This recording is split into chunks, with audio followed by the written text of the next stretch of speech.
தெரியுமான்னு சொல்லிட்டு இயேசு நடத்துறீங்க. எவ்வளவு பெரிய பிரச்சனையா இருந்தாலும், வெள்ளம் போல பிரச்சனையா இருந்தாலும், தலைக்கு மேல பிரச்சனையா இருந்தாலும், எவ்வளவு கடுமையான போராட்டம் இருந்தாலும் என் இயேசுக்கு எல்லாம் மாற்ற வல்லவரா இருக்கு. ஏன் தெரியுங்களா? என் இயேசு தான் வானத்தையும் பூமி உண்டாக்கிறார். அந்த தேவன் அந்த அவளை தேடி வந்திருக்கிறாருங்க. அம்மா, அன்பு சகோதர சகோதரிகளே, உறவுகளே, சொந்தங்களே, என் தெய்வத்துக்கு ஒரே ஒரு முறை கூப்பிட்டு பாருங்க. என் இயேசுவோட கூப்பிட்டு பாருங்க.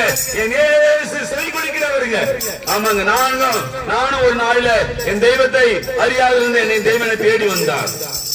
பாவத்தில் அக்கிரமது என்னை மீட்டு கொண்டார். இயேசு மாத்திரம் என் வாழ்க்கையில் வராது இருந்தால் எப்போ மண்ணுக்கு மண்ணாய் போய் அழிஞ்சு போயிருவான். இயேசு பாவத்தை அக்கிரமத்தை மன்னிக்கிறவர், வாழ்வு கொடுத்து வாழ வைத்திருக்கிறார். அந்த வாழ வைத்த தெய்வம் தான் இந்த மாலவெல்லாம் சொல்லிக் கொண்டிருக்கிறோம்.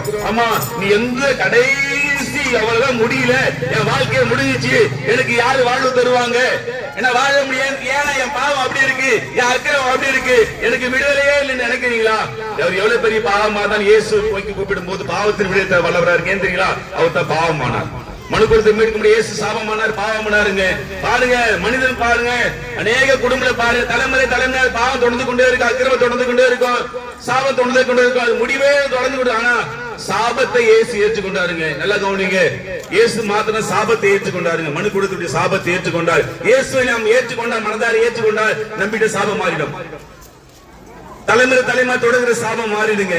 ஆமா, இயேசு சாபத்தை மாற்ற முடியாதான் சிலுவையில உனக்காக எனக்காக மாத்திரமல்ல, உலகத்துல பிறந்த எல்லா மனிதனுக்காக இயேசு சாபமானாருங்க.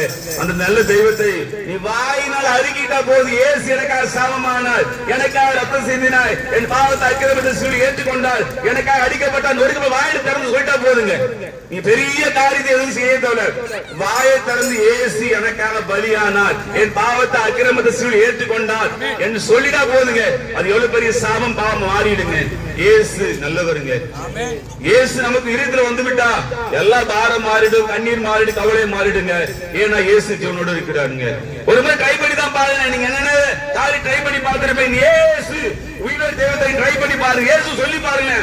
நீ ராத்திரியில நீங்க சாப்பிட்டு படுக்கும் போது ஒரு 5 நிமிஷம் இயேசுபான் தம்பி சொன்னானே, இயேசு நல்லவர், இயேசு சாபத்திலிருந்து பாவம் விடுதலை தருகிறவர், இயேசுபா என் வாழ்க்கையில சாபத்தை மாற்றிடுங்க, என் கண்ணீரை மாற்றி சொல்லிதான் இயேசு சொல்லிதான் பாருங்க. இதயத்தில் எவ்வளவு பெரிய வலியா இருந்தாலும் வலியை மாறிடுங்க. இதயத்தில் இயேசு வந்துட்டு அது எவ்வளவு பெரிய பாரமா இருந்தாலும் வழியில மாறிடுங்க. ஆமா, அந்த நல்ல தேவனை தேடி வந்திருக்கிறாருங்க. ஆமா, அந்த பூமியில வாழும்போது ஆண்டவராக இயேசு கிறிஸ்து ஏற்றுக்கொள்ளும் போது நிச்சயமாக சத்தியமாக விடுதலை உண்டு, சமாதானம் உண்டு, சந்தோஷம். ஆனால் இந்த பூமியில் எவ்வளவு நாள் வாழ போறது, 1000 நாட்கள், எவ்வளவு நாட்கள், 70 ஆண்டு 80 ஆண்டு. இந்த பூமிக்குரிய வாழ்வு முடிந்த பிறகு நமக்கெல்லாம் ஒரு நித்திய வாழ்வு, மோட்ச வாழ்வு உண்டு. அந்த வாழ்வு குறை வேண்டுமால் இந்த பூமியில் வாழும்போது ஆண்டவராக இயேசு கிறிஸ்து ஏற்றுக்கொள்ளும் போது மாத்திரம் தாங்க. வேற எந்த பரிகாரம் செய்தாலும் மோட்ச வாழ்வு மனிதனுக்கு